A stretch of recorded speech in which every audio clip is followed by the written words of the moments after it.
Hello investors, welcome to Insiderpedia. तो दोस्तों आज हम बात करेंगे एसजेएस इंटरप्राइजेस लिमिटेड के बारे में।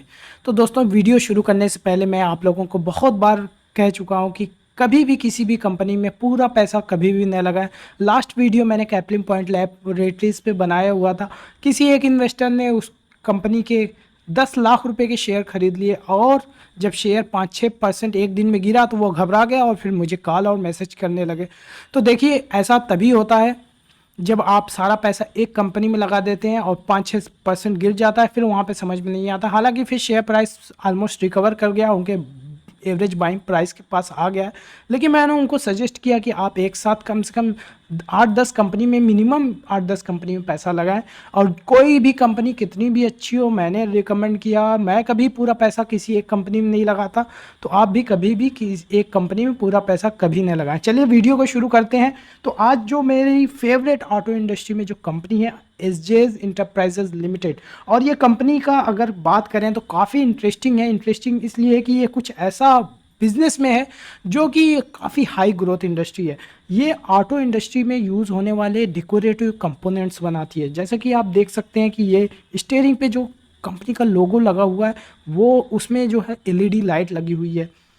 और यहाँ पे देख सकते हैं कि डैशबोर्ड में, इसके अलावा ओडोमीटर में, इसके अलावा एक्सटीरियर में भी जो भी डेकोरेटिव कंपोनेंट होते हैं, इसके अलावा टू व्हीलर्स में और रेफ्रिजरेटर में, होम अप्लायंसेस में जितने भी तरह के डेकोरेटिव कंपोनेंट होते हैं ये कंपनी बनाती है।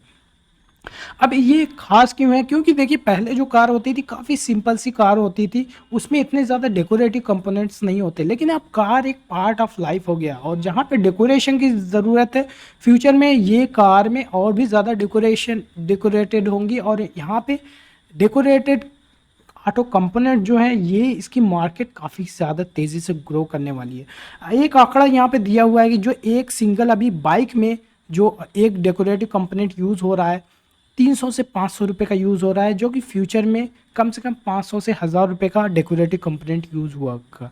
इसी तरह एक कार में आज 1200 से 1500 रुपये का डेकोरेटिव कंपोनेंट लग रहा है। फ्यूचर में ये आंकड़ा बढ़ के बताया जा रहा है कि कम से कम 3000 से 5000 रुपये का डेकोरेटिव कंपोनेंट यूज़ होगा। तो ये काफ़ी हाई इंडस्ट्री ग्रोथ है। यहाँ पे जेएम फाइनेंशियल की भी रिपोर्ट बताई गई है कि 20% सीएजीआर से पूरी इंडस्ट्री ग्रो कर रही है। इसके अलावा मैनेजमेंट का भी गाइडेंस यही है कि 20 से 25% हम ऑर्गेनिक ग्रोथ करने वाले हैं आने वाले कई सालों तक। और अगर बात करें यहाँ पे कंपनी के शेयर प्राइस की, तो ये शेयर प्राइस भी देख सकते हैं कि 400 450 के आसपास आईपीओ आया हुआ था और उसके बाद 1 साल तक, 1.5 साल तक शेयर प्राइस कहीं मूव नहीं किया, कंसोलिडेट किया। और फिर अप्रैल 2023 से लेके अभी करंट टाइम में शेयर प्राइस 400 से 700 रुपये का हो गया। अभी 52 हाई के आसपास ट्रेड कर रहा है। और यहाँ पे देख सकते हैं 200 डीएमए और 50 डीएमए से काफ़ी ऊपर है। अब ये स्टेज 1 से जो कंसोलिडेशन का फेस था, इससे निकल करके अभी स्टेज 1 की तरफ ये शेयर ग्रोथ स्टेज में चला गया है। तो ये शॉर्ट टर्म में भी शेयर प्राइस बहुत अच्छा कर सकता है। तो चलिए चलते हैं, ऐसा क्यों मैं इतना ज़्यादा बुलिश हूँ, उसके पीछे का क्या रीज़न है, तो चलिए उसको भी समझते हैं।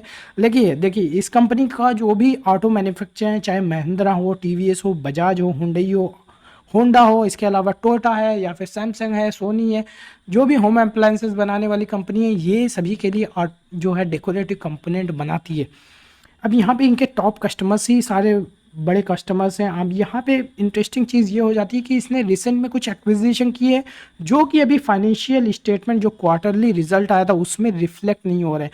ये आपका जो सितंबर का क्वार्टर होगा उसमें रिफ्लेक्ट होंगे। और यहाँ से कितनी ग्रोथ अचीव करने का टारगेट है, यहाँ पे इन्होंने बताया कि वाल्टर पैक और एक्सोटेक्स के एक्विजिशन के बाद कंपनी का FY24 में 50% की टॉप लाइन ग्रोथ और 40% का पैड ग्रोथ देखने को मिल सकता है। मतलब कि ये जो अभी रिपोर्टेड प्रॉफिट है 67 करोड़ का, यहाँ से 40% का ग्रोथ 1 सालों में, यानी मार्च 2024 का जो एनुअलाइज्ड रिजल्ट आएगा वहाँ पे 40% की ग्रोथ होगी। और कंपनी का पी अभी 30 का। चलिए अभी थोड़ा सा इसका फाइनेंशियल स्टेटमेंट पे स्टडी कर लेते हैं, फिर मैं आपको बताऊंगा कि क्या एक्चुअल में शेयर प्राइस का टारगेट हम एक्सपेक्ट कर सकते हैं। अगेन जो है ये मैनेजमेंट के गाइडेंस के बेसिस पे मैं सारी चीज़ें बता रहा हूँ।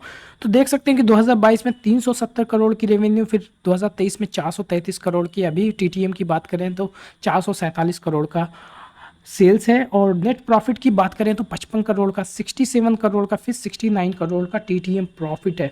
तो यहाँ पे देख सकते हैं कि कितनी तेज़ी से ग्रो किया है। अभी ऑटो इंडस्ट्री काफ़ी अच्छी होने वाली है। अभी तो पिछले 4-5 सालों से ऑटो इंडस्ट्री का शेयर चले ही नहीं है। अभी रिसेंट में अगर शेयर मार्केट में भी सारी कंपनी के शेयर देखें तो काफ़ी अच्छा परफॉर्म कर रहे हैं। और ओवरऑल अगर बात करें कि ऑटो कंपोनेंट्स बनाने वाली कंपनी के भी शेयर काफ़ी अच्छी, प्रकॉल का आप देख सकते हैं शेयर प्राइस, फिल्म इंडस्ट्री का शेयर प्राइस देख सकते हैं, ये कितना अच्छा परफॉर्म कर रहा है। तो दोस्तों ये अब चलते हैं इसका, अगर हम मैनेजमेंट की गाइडेंस देखें, एक और बात है जो 40% ग्रोथ इन नेट प्रॉफिट और 50% ग्रोथ इन टॉप लाइन की जो बात कर रहे हैं, 1.5 गुना इनका अकेले ऑर्डर बुक है 95%, यानी जो भी टारगेट इन्होंने दिया है इनका उतने का ऑर्डर ऑलरेडी मिल चुका है। तो यहाँ पे ग्रोथ में कहीं भी प्रॉब्लम देखने को नहीं मिल रही है। यहाँ पे अगर बात करें कि कंपनी का जो ईपीएस है FY23 में जो कि 22.09 का था, अगर हम इसको 1.4 जो मैनेजमेंट का गाइडेंस है कि 30.9 का जो है ईपीएस हो जाएगा, और 30.9 के ईपीएस पे मैं अगर कहूँ कि कंपनी का जो करंट टाइम में पी है सिर्फ यही पी मेंटेन हो जाता है, तो कंपनी का शेयर प्राइस कहीं जो है 715 रुपये का शेयर प्राइस 958 रुपये का भी हो सकता है। और मुझे क्या लगता है कि पर्सनली जो हाई ग्रोथ इंडस्ट्री होती है वहाँ पे जो कंपनी ऑपरेट करती है उसका शेयर प्राइस 50, 60, 70, 80 देख सकते हैं कि कुछ कंपनी है जैसे रेलवे के शेयर देख सकते हैं, स्मार्ट मीटर के शेयर देख सकते हैं, वो कितनी हाई ग्रोथ इंडस्ट्री उसके बेसिस पे मुझे लगता है कि 50 का पी इसके लिए बढ़िया होगा। और यहाँ पे अगर 50 का पी अगर इसको मिलेगा तो अगले 12 महीने में इसका कहीं शेयर प्राइस 1500, यानी यहाँ के करंट शेयर प्राइस से डबल हो सकता है। तो दोस्तों ये है पोटेंशियल इस कंपनी का।